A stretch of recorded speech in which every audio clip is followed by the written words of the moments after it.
Hello, I'm Kurt Lidke, Executive Director of Klamath Film, and you just watched The Other Border, a documentary short selected for our Northern Shorts category for the 2020 Klamath Independent Film Festival. Joining us now to discuss this film is the director, Justin Zimmerman.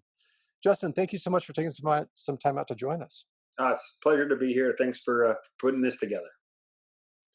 So, your film tackles the hotly debated topic of illegal immigration, but what I liked is that it took an individual story perspective to put a face to the issue rather than getting into the more broader spectrum of the political hot topic. Was that intentional to not get overly preachy on a subject and instead just try to humanize it and tell this one person's story?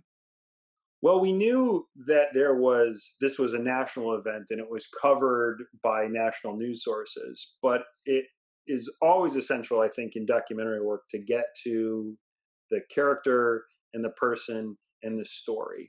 And this is it's an issue that is, as you described, pretty hotly debated, but it's usually in these very strange, very semantic terms. And here, it's all about people. I mean, even the idea of an illegal immigrant is troublesome to me. Someone who is brought over when they're 6 months old, whose family has been paying taxes and paying into Social Security and has been part of a community for literally decades.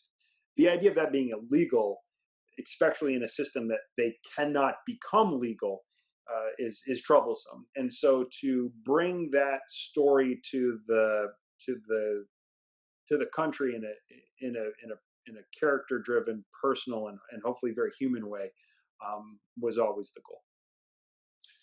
You shot this in a way that is very seldom used anymore in the realm of digital cameras and 4K and now 6 or 8 or whatever 1000K we're up to at this point. Why shoot this in arcane 8 millimeter and 16 millimeter film?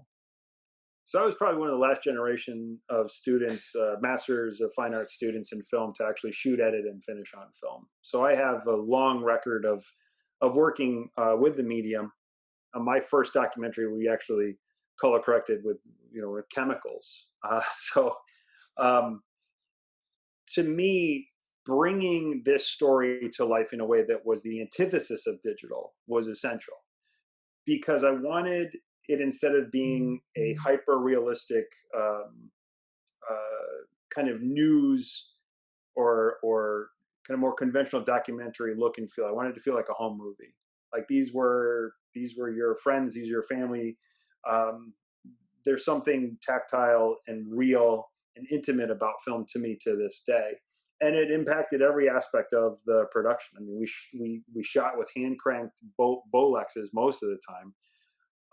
But that said, the world of digital does catch up with us. We had it, of course, processed and then transferred to digital ProRes 2K files, and then color corrected digitally right here in Portland in Mission Control's post production studio. So, but I appreciate the fact that people have found it to be much more human because of the way that we shot it, especially because we did have some of the hidden iPhone and some of the AP photography intermixed. It was essential to kind of create a distance between those two forms. And I have been at film festivals where people have said, "How did you get it to look like that? What camera, what digital?" And I was like, no, we just hand crank Bolexes, old school light meters, and like painstaking process. So that's how you do it, kids. Yeah, the first thought I'm sure is what plug-in filter for Final Cut or Adobe Premiere were you using to get that vibe? Definitely has a very organic look to it, which is great. And I come a little bit from that realm in that my dad was actually a teacher who taught me initial video editing, and that was done at his school classroom with VCR decks and the dials to go frame by frame Yeah. on VHS tapes. So I get where you're coming from, but it also makes for a unique challenge. It's almost like a filmmaker's badge of honor that you could actually still film in physical film as opposed to digital these days, right? It can be tough. I mean, we lost some stuff that I really wish we hadn't because of processing error. And but I think the overall gain of the project was essential. The trade off was essential. But life is you're faced with a lot of choices, and I would always want to make a strong choice first and foremost, and try to work backwards from how I want somebody to feel, and then pick the medium, and vice versa. And it's we have so many tools in this day and age. I think that it's essential that we start thinking about that as early in the process as we possibly can. But yeah, I mean, I my first projects I edited on a Steenbeck, a reel to reel Steenbeck, where you oh god, it was crazy. So even in this, it was nothing compared to what I would consider the good old days. With issues, often people get so involved in the problem and ignore the personal stories. And your film really puts a face to this issue. And I think it really humanizes the issue. Do you think your film has or maybe will spark perhaps a different dialogue on the subject of immigration? Yeah, I mean, fortunately, we had a bit of time with it out into the world of film festivals before the pandemic hit, and it was great seeing it connect with people in real time and to hear some of the questions and the comments that people had when it was done that they would not have had if they hadn't watched the piece. To me, I just simply wanted to bring Gerardo's and the Hernandez family's struggles to life in a very simple and elegant way as much as possible, because his story is one of countless others all across the country. And while the idea of kids in cages has seemed to fade from the public eye a bit in recent times, it's as important of an issue now as it was then. Even the DACA Supreme Court ruling, all it did was it kicked the the concept of how we're dealing immigration back to the Congress, and it's not been dealt with at all since. So we have a lot of work to do, I think, as a society on this issue. But people, all politics is local, and people are going to care the most about something that they feel personally connected to. And it was my goal to create something that would introduce the viewer to this young man and his family, and hopefully spark that personal connection so that they would start asking some questions and maybe pushing for some changes. So how did you get connected to Gordo's story? How did you hear about this and what made you want to make this film? I have a relative in the area that was already working very closely with the family and thought it would be an interesting idea to pursue specifically. And so I spent some time um, uh, meeting, uh, exploring the area, learning about some of the advocates and the teachers and some of the work that was going on there. And very quickly, it just struck me that this was a story that deserved to be told. Um, from there, it was a lot of hard work to create a pretty precise and short film, a lot of research, and a lot of shooting. And when it was done, it took a lot of post production as well.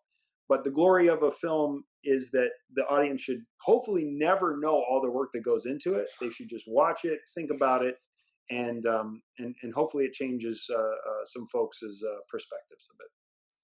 You see the finished product, you don't see the hell that goes into creating the finished product. And that's the way it should be. If your audience is thinking about what went into making the thing rather than just receiving the thing, then you haven't done, sadly enough, your job as a creator. So Gordo's family is based in Ohio, right? That's correct. And you're based in the Portland, Oregon area. So surely there were families with similar stories closer to home. So why go all the way to Ohio to profile this one individual story? To me, part of the importance of any film is that there is something that's connected to the now. In other words, a lot of documentaries struggle because they are an important story, but they have no sense of urgency and they have no sense of real time connection. So the real luxury we had here was we had undercover footage from the release from the prison. We had AP photography that we were able to license. I mean, the structure of the story is built around this raid, and we were fortunate that there was some photography during the course of this raid, both inside and outside of the facility. And so, when you have to decide what kind of story you're going to tell, you have to think about those other aspects as well, other than other. I mean, if it's not that, somebody looking at a camera and telling a story, so it's show don't tell.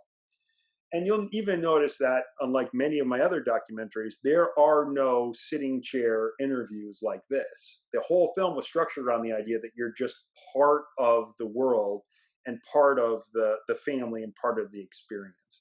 And so once all of those decisions had been made, and once I actually was able to spend some time on the ground, it just made sense that this would be the story that that I could tell in the way that an audience would be able to most accurately receive. Again, though, it is one of countless others. There are no borders to these stories. There are no safety mechanisms. There's not even really a process. It's it is a story that could be told in any city or any county in the country. So let's get a bit of a postscript. Can you update the audience on where Gordo is now and the rest of the family? So, one of the terrible things about the current situation is that there is no resolution.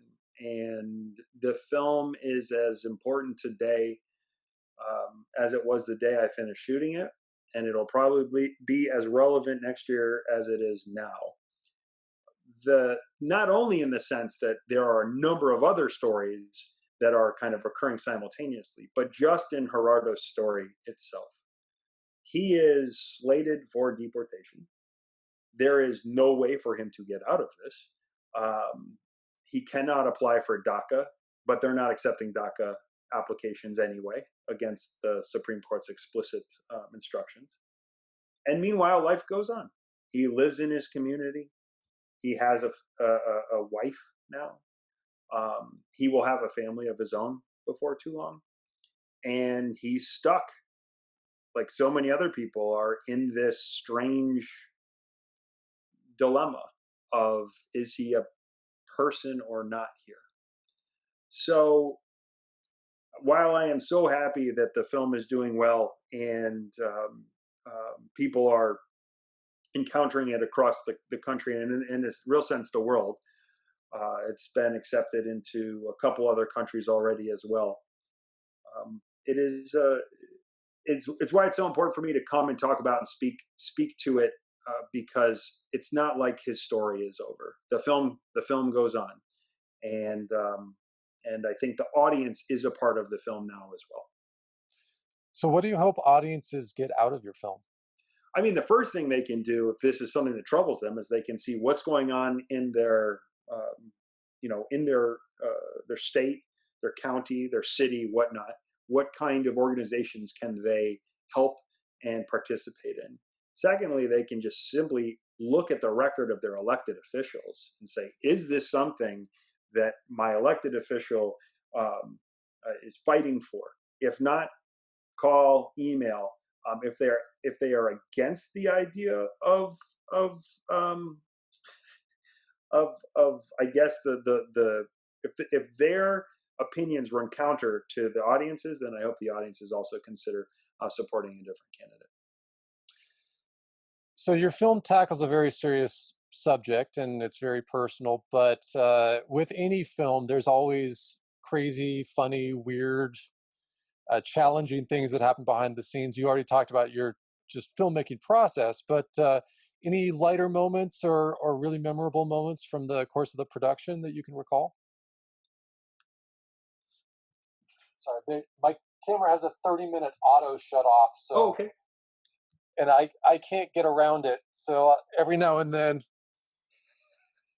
Do you want to ask your question again, or should we just keep I going? I will, yeah, and I also need Cool. to adjust my focus for a moment. Yeah, no problem. Bear with me. There we go. Okay, let's try that again. Sure. So your film is very serious and very personal, but with every film production, there's always something crazy, weird, funny, or otherwise that occurs in the course. So you already talked about the personal hell you put yourself through by in just the production phase, but anything happen kind of behind the scenes, funny, memorable, or otherwise that you can recall?